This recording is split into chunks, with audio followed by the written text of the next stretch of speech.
हरियाली तीज करने वाली माताएं थोड़ा ध्यान से सुनना।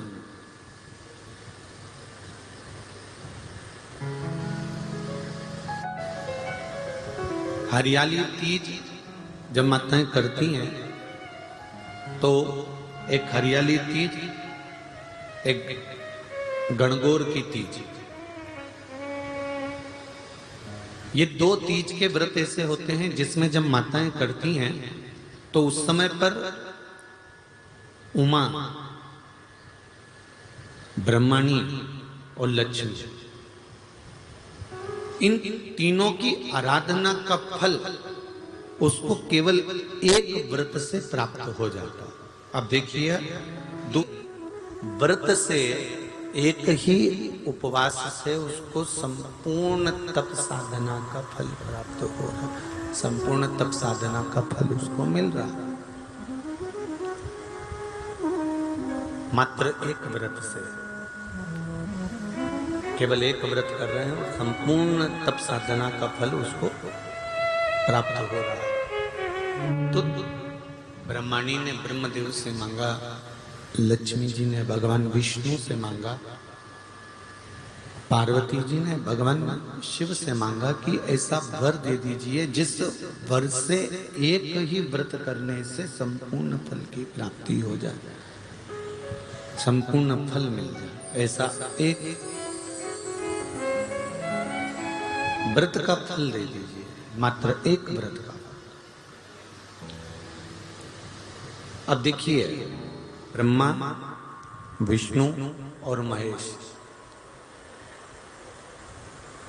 इन तीनों की जो देवियां हैं, ब्रह्मणी, लक्ष्मी और पार्वती, थोड़ा ध्यान लगाकर सुनना। तीज शिव महापुराण की कथा ही नहीं, आप जो तीज करते हो, हरियाली करो चाहे सातुड़ी करो, उस तीज की महत्वता क्या है, इस हिंगोली की शिव महापुराण की कथा में अपने को समझना है कि उसकी मूल तत्वता, उसकी महत्वता है क्या, उसका महत्व क्या है।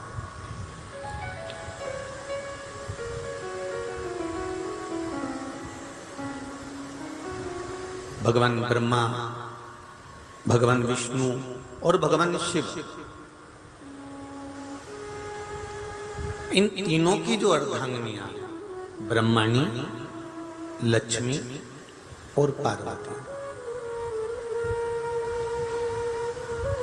इन तीनों ने तप कर कर, साधना कर कर ब्रह्मदेव को, भगवान विष्णु को और भगवान शंकर को प्राप्त किया। और तीनों ने प्राप्त कर कर तीनों देवताओं से वर मांगा कि वर हमको ऐसा दीजिए कि हमारे तप साधना का फल नारी को तीज के दिन प्राप्त हो जाए। अब एक बात ध्यान से सुनिएगा, सारे व्रत, आपका अगर स्वास्थ्य खराब हो गया तो आप व्रत छोड़ सकते हो। जितने भी व्रत आप लोग कर रहे हैं पूर्व के, सोमवार, मंगलवार, एकादशी, छठ, पंचमी, चतुर्थी, अगर आपका स्वास्थ्य खराब है तो आप उस व्रत को छोड़ सकते हो, सारे व्रत को छोड़ सकते हो। पर तीज का जो व्रत होता है, ये व्रत एक बार लेने के बाद जब प्राण छूटते हैं तभी ये व्रत समाप्त होता है, अन्यथा बीच में ये व्रत समाप्त नहीं।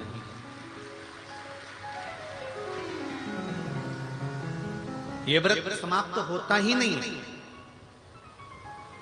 अगर शरीर से नहीं बनता कि अब हमारी अवस्था हो गई, अब शरीर से नहीं बन रहा है, तो भले एक पहर की पूजन कर कर, एक पहर का नियम धारण कर कर, एक पहर का स्मरण कर कर, एक पहर का पूजन व्रत धारण करो, और उसके बाद में भले आप थोड़ा सा जो भी आपको लेना है वो कर लो, पर इस व्रत को करना ही पड़ता है। इस व्रत का नियम ही यही है। एक बात और याद रखिए, श्रावण के महीने में सारे व्रत आते हैं, बहुत सुंदर सुंदर।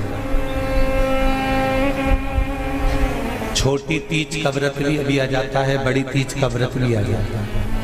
ये 4 महीना जो व्रत आते हैं, इन व्रतों की मूलता क्यों कही गई है? ये सारे व्रत चतुर्मास के अंतर्गत ही आते हैं, इन व्रत को बाद में भी आ जाना चाहिए, पर नहीं, मूल जो व्रत हैं, पूजन है, अनुष्ठान है, देवी देवताओं के जो पूजन के भाव बताए वही चतुर्मास में बताए। इसका कारण क्या है? क्यों चतुर्मास के व्रत की महत्वता होती है? तो कहा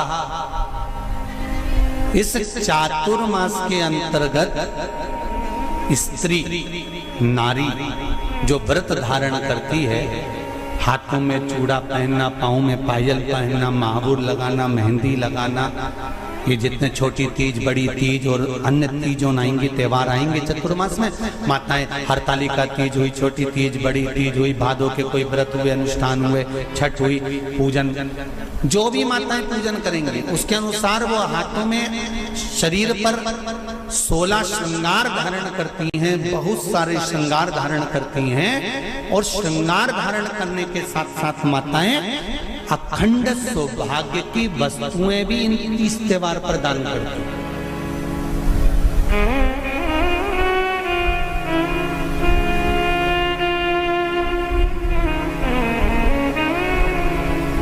जो अखंड सौभाग्य की सूचक, जो अखंड सौभाग्य की वस्तुएं वो देने का प्रयास करते हैं, दान।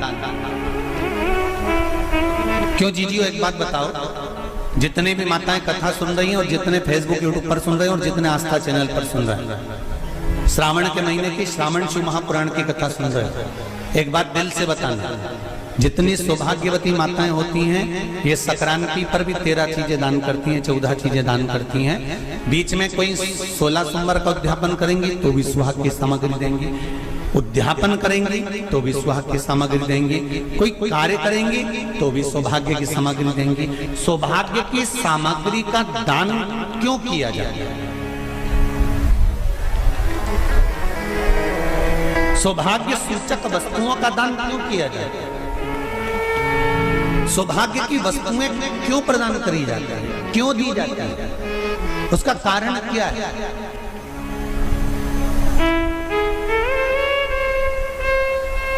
क्यों देते हैं महाराज? भारत की भूमि की सौभाग्यवती माताओं का एक मन की अभिलाषा रहती है, भारत की भूमि की माताओं की एक अभिलाषा रहती है कि जब उसके प्राण छूटे तो अखंड सौभाग्य धारण करके पति के कंधे पर और पुत्र के कंधे पर शमशान करते।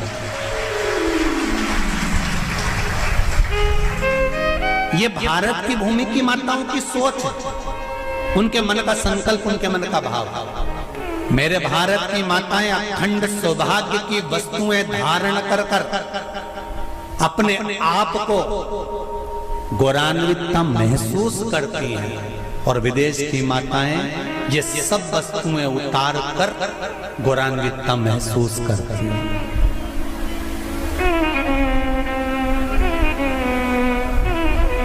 क्यों देते हैं चूड़ी का दान, क्यों देते हैं बिंदी का दान, क्यों देते हैं अखंड सौभाग्य का दान? किस महाराज?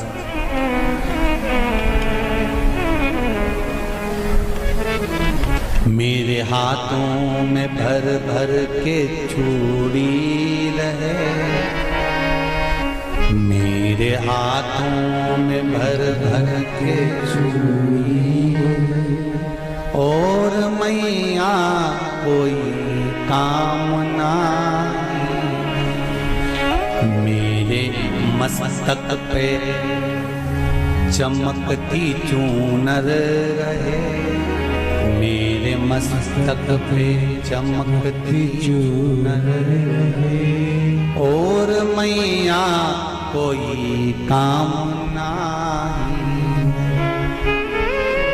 मेरी मांगों में भर भर के सिंदूर रहे, मेरी मांगों में भर भर के सिंदूर रहे, और मैया कोई कामना नहीं मेरे पाँव में बिछुड़ी का जोड़ा रहे, एक बिछुड़ी नहीं, कितनी?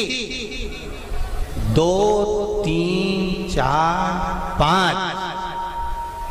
एक एक पांव में जोड़े से बिछुड़ी होना चाहिए, केवल एक नहीं, सिंगल नहीं। वो तो आजकल का फैशन हो गया महाराज, जो केवल एक बिछुड़ी धारण कर लो उसी में फैशन दिखे। श्रावण की शिव महापुराण की कथा कहती है, जब बेटी को विदा करा जाता है और पहली बार बेटी के पांव में जब बिछुड़ी डाली जाती है तो वो बिछुड़ी भी अलग अलग नहीं होती, उस बिछुड़ी के जोड़ को चेन से एक दूसरे से बंधा हुआ होता। बोला सही है कि गलत? जितने आस्था चैनल पर कथा सुन रहे हैं, जितने फेसबुक पर सुन रहे हैं, यूट्यूब पर सुन रहे हैं, सुन लेना कि मेरे भारत की माताओं का जब पाणी ग्रहण संस्कार किसी बेटी का होता है, उसके पांव में जब पहली बार बिछुड़ा पिनाया जाता है, बिछुड़ी पिनाई जाती है, तो वो बिछुड़ी भी एक दूसरे से बंधी हुई होती है, चेन से बंधी हुई होती है। उसको अलग अलग वाली बिछुड़ी शादी के मंडप में नहीं पिनाई जाती। क्यों? जैसे ये बिछुड़ी एक दूसरे से पांव में बंधी हुई है, तुम्हारी जिंदगी अंतिम श्वास तक ऐसी ही बंधी हुई है, यही वर्णन किया। वो तो अब माताओं ने थोड़ा सा फैशन चेंज कर दिया, अब पांव में ज्यादा बिछुड़ी नहीं पहनती, गड़ती है, चुभती है, एक बिछुड़ी धारण है। महाराज पर नहीं, बिछुड़ी भी 2 हो, जोड़े से।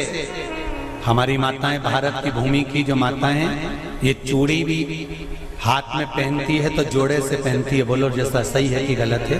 एक अकेली चूड़ी माताएं हाथ में धारण नहीं करती हैं।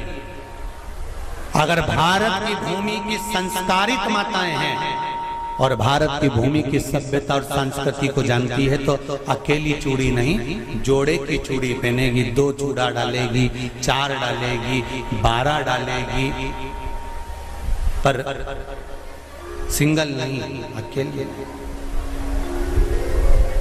और सरल भाषा में समझ लो, हमारे यहाँ ठेले पर लेने जाओ तो जो केले अपन खाते हैं वो भी सिंगल नहीं देते, उसको भी जोड़े से दिया जाता है।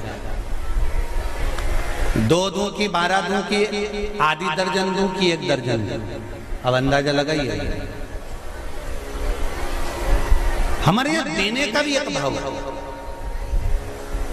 श्रावण के महीने की शिव महापुराण की कथा, जिसका नाम है श्रावण शिव महापुराण की कथा, ये कहती है कि पार्वती जी ने और गंगा जी ने ये चतुर्मास में जितना सौभाग्य का दान दिया है, उनके बराबर दुनिया का कोई व्यक्ति इतना सौभाग्य का दान नहीं दे सकता जो माता गंगा और पार्वती दोनों दान दे रहे हैं।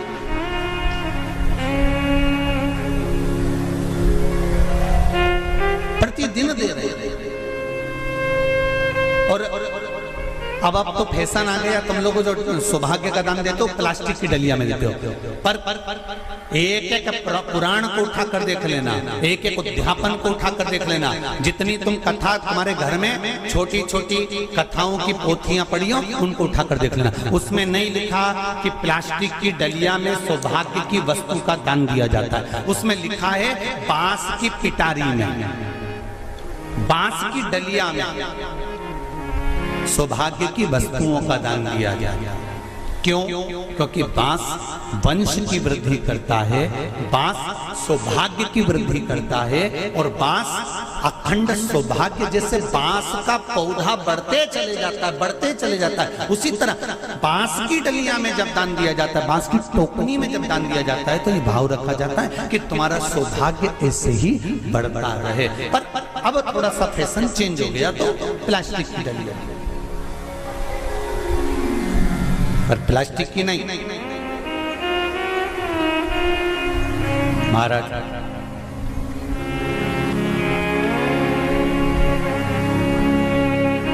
शिव तत्व की ओर चल शंभु शरणे पड़ी मांगू घड़ी रे घड़ी दुख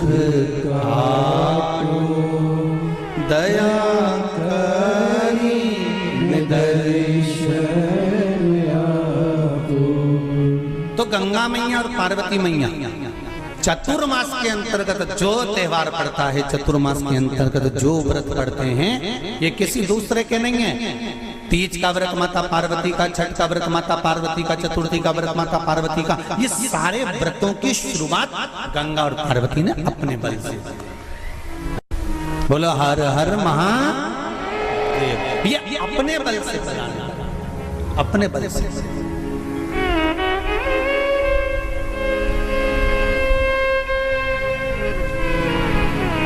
कथा पर विशेष ध्यान रखना। श्रावण महीने की शिव महापुराण की कथा कह रही है कि नारी का अखंड सौभाग्य कैसे रह सकता है।